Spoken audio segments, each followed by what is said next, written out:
Shalom saudaraku yang kekasih dalam Tuhan kita Yesus Kristus.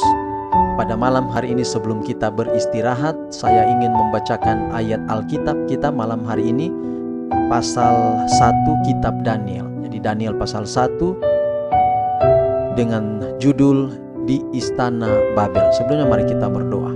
Bapa di surga, berkati firman yang kami dengar malam ini, jadi berkat dalam hidup kami. Dalam nama Yesus kami telah berdoa. Amin. Daniel pasal 1 ayat 1 hingga ayatnya yang ke-21.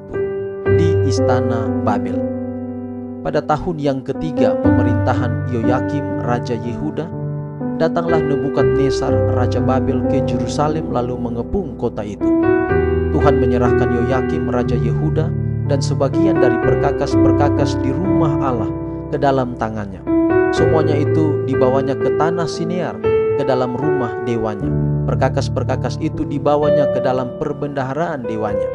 Lalu raja bertitah kepada Aspenas, kepala istananya, untuk membawa beberapa orang Israel yang berasal dari keturunan raja dan dari kaum bangsawan, yakni orang-orang muda yang tidak ada sesuatu cela, yang berperawakan baik, yang memahami berbagai-bagai hikmat, berpengetahuan banyak, dan yang mempunyai pengertian tentang ilmu, yang yakni orang-orang yang cakap untuk bekerja dalam istana raja, supaya mereka diajarkan tulisan dan bahasa orang Kasdim. Dan raja menetapkan bagi mereka pelabur setiap hari dari santapan raja dan dari anggur yang biasa diminumnya. Mereka harus dididik selama 3 tahun, dan sesudah itu mereka harus bekerja pada raja.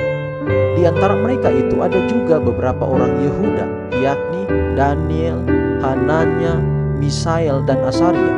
Pemimpin pegawai istana itu memberi nama lain kepada mereka. Daniel dinamainya Belsasar, Hananya dinamainya Sadrak, Misael dinamainya Mesak, dan Asaria dinamainya Abednego. Daniel berketetapan untuk tidak menajiskan dirinya dengan santapan raja dan dengan anggur yang biasa diminum raja. Dimintanyalah kepada pemimpin pegawai istana itu supaya ia tak usah menajiskan dirinya. Maka Allah mengaruniakan kepada Daniel kasih dan sayang dari pemimpin pegawai istana itu. Tetapi berkatalah pemimpin pegawai istana itu kepada Daniel, "Aku takut kalau tuanku raja yang telah menetapkan makanan dan minumanmu berpendapat bahwa kamu kelihatan kurang sehat daripada orang-orang muda lain yang sebaya dengan kamu, sehingga karena kamu aku dianggap bersalah oleh raja." Kemudian berkatalah Daniel kepada penjenang yang telah diangkat oleh pemimpin pegawai istana untuk mengawasi Daniel, Hananya, Misael, dan Asaria, "Adakanlah percobaan dengan hamba-hambamu ini selama 10 hari, dan biarlah kami diberikan sayur untuk dimakan dan air untuk diminum. Sesudah itu bandingkanlah perawakan kami dengan perawakan orang-orang muda yang makan dari santapan raja. Kemudian perlakukanlah hamba-hambamu ini sesuai dengan pendapatmu." Didengarkannyalah permintaan mereka itu. Lalu diadakanlah percobaan dengan mereka selama 10 hari. Setelah lewat 10 hari, ternyata perawakan mereka lebih baik dan mereka kelihatan lebih gemuk daripada semua orang muda yang telah makan dari santapan raja. Kemudian penjenang itu selalu mengambil makanan mereka dan anggur yang harus mereka minum, lalu memberikan sayur kepada mereka. Kepada keempat orang muda itu, Allah memberikan pengetahuan dan kepandaian tentang berbagai-bagai tulisan dan hikmat. Sedang Daniel juga mempunyai pengertian tentang berbagai-bagai penglihatan dan mimpi. Setelah lewat waktu yang ditetapkan raja, bahwa mereka sekalian harus di bawah menghadap, maka dibawalah mereka oleh pemimpin pegawai istana itu ke hadapan Nebukadnezar. Raja bercakap-cakap dengan mereka, dan di antara mereka sekalian itu tidak didapati yang setara dengan Daniel, Hananya, Misael, dan Asaria.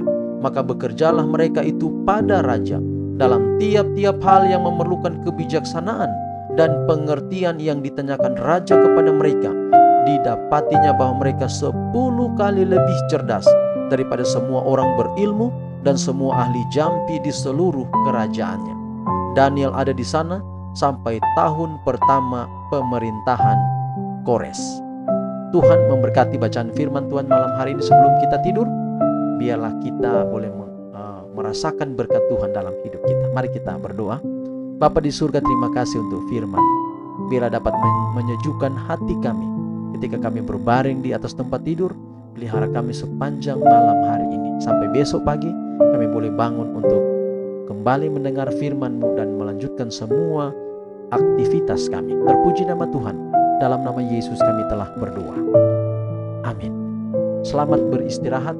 Tuhan memberkati kita, dan dengarkanlah lagu instrumen mengiringi kita untuk tidur malam hari ini. Shalom.